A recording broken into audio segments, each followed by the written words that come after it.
તો વધુ એક બોજો ખેડૂતો પર આપ જુઓ, ખેડૂતોને મોટો ઝટકો ઇફકો કંપનીએ આપ્યો છે। ખાતરના ભાવમાં જે રીતે વધારો કર્યો છે અને જે ભાવ વધ્યા છે એનપીકે ખાતરની એક થેલી પર હવે 130 રૂપિયા વધારો ચૂકવવો પડશે ખેડૂતોએ। પહેલા તે લોકો 1720 રૂપિયે એક થેલી ખરીદતા હતા, પરંતુ હવે ભાવ વધી ગયા છે, એટલે હવે ખેડૂતોએ 1850 રૂપિયા ચૂકવવા પડશે એક થેલીના। ખાતરના ભાવમાં વધારો થતાં ખેડૂતોને સીધી અસર થઈ રહી છે।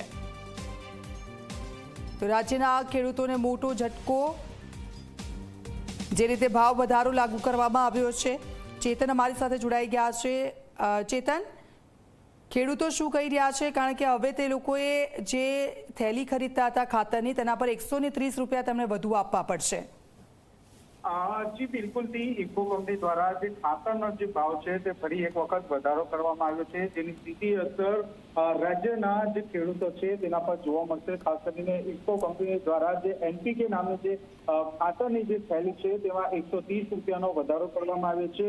અત્યાર સુધી આ જે થેલી છે તે 1720 રૂપિયાની મળતી હતી, પરંતુ હવે જે 130 રૂપિયાનો ભાવ વધારો કરવામાં આવ્યો છે, જેને લઈને ખેડૂતો દ્વારા હવે 1850 રૂપિયાનો જે ભાવ છે તે ચૂકવવામાં આવશે। ખાસ કરીને જે આ ભાવ ચૂકવવામાં આવ્યો છે, જેને કારણે ખેડૂતોની હાલત ખૂબ જ કફોડી બનશે, જેને કારણે ખેડૂત સમાજના અગ્રણી જય તેલા દ્વારા રાજ્ય સરકાર પાસે એક માંગ કરવામાં આવી છે કે ખાતરમાં જે ખેડૂતો છે તે ખેડૂતોને ક્યાંક ને ક્યાંક સબસિડી આપવામાં આવે। સબસિડી આપવામાં આવતા જ ખેડૂતોને ક્યાંક ને ક્યાંક રાહત મળશે। બિલકુલ, આભાર ચેતન સમગ્ર વિગત બદલ।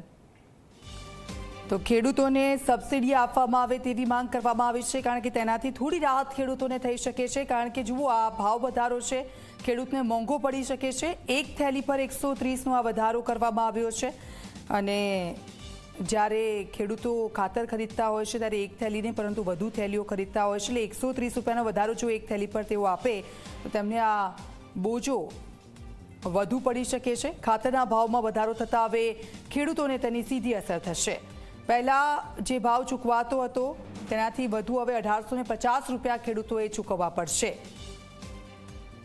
તો આ અંગે ખેડૂતો વિરોધ પણ કરી શકે છે, જે રીતે ઇફકો કંપનીએ ખાતરના ભાવમાં વધારો કર્યો છે। એનપીકે ખાતરની એક થેલી પર સીધા 130 રૂપિયાનો વધારો ઝીકી દેવામાં આવ્યો છે। ખેડૂતોની હાલત કફોડી બની શકે છે। પહેલા એક થેલીનો ભાવ 1720 રૂપિયા હતો અને હવે તે ભાવ વધીને 1850 રૂપિયા થઈ ગયો છે। તો આ અંગે ખેડૂતોનું એવું પણ કહેવું છે કે તેમને સબસિડી આપવામાં આવે કે જેથી કરીને તે લોકોને થોડી રાહત મળે। ભાજપ નેતા હિતેન્દ્ર પટેલ અમારી સાથે ફોન લાઈન પર જોડાઈ ગયા છે। હિતેન્દ્રભાઈ, આપનું સ્વાગત છે ઝી 24 કલાકમાં। બિલકુલથી આ ઇફકોએ જે ખાતરની થેલી છે તેના ઉપર 130 રૂપિયા વધારી દીધા છે, શું કારણ તે પાછળનું? જો ખાતરોની બાબતમાં આપણે પરાવલંબી દેશ છીએ। 80% જેટલા ખાતરો આપણે બહારથી આયાત કરવા પડે છે।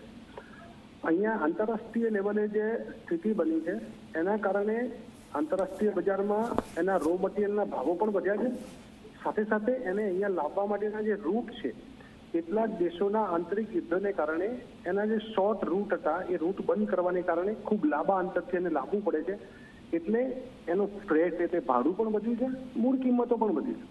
હવે પણ હિતેન્દ્રભાઈ, એવું છે 20-30 રૂપિયાનો વધારો હોય તો સમજીએ। આપણી સાથે પાલભાઈ આંબલિયા પણ જોડાઈ ગયા છે। આપનું સ્વાગત છે ઝી 24 કલાકમાં।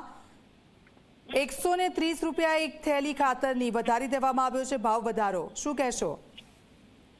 દીક્ષિતા, જી 24 કલાકમાંથી 2015-16 થી લઈ અત્યાર સુધીમાં ક્યારેક મને એવો ફોન આવ્યો હોત કે પાલભાઈ, કેન્દ્ર સરકારે મગફળીના જે ખરીદી છે અને મગફળીનો ખરીદી માટે બનાવેલા કાયદા મુજબ કોઈ ખેડૂત હવે 4000 થી નીચે મગફળી વેચી શકશે નહીં, 6000 થી નીચે કપાસ વેચી શકશે નહીં, 1500 થી નીચે ઘઉં વેચી શકશે નહીં। તો હું આનંદ થાત, ગુજરાતના ખેડૂતોને આનંદ થાત, પણ 2017-18 થી સળંગ લગભગ 4 મહિને 6 મહિને 8 મહિને એક ફોનો આવે ખાતરમાં 150 રૂપિયાનો વધારો। બાલભાઈ, આ ખાતરનો જે એક થેલી પર વધારો કરવામાં આવ્યો છે, ખેડૂતોને કેટલી મુશ્કેલી થશે હવે? હું એ જ કહું છું ને, એ જ કહું છું દીક્ષિતા, એ જ કહું છું કે એક બાજુ કેન્દ્ર સરકાર એમ કહે છે કે અમે 2 લાખ કરોડ રૂપિયાની સબસિડી કંપનીઓને આપીએ છીએ, નંબર 1.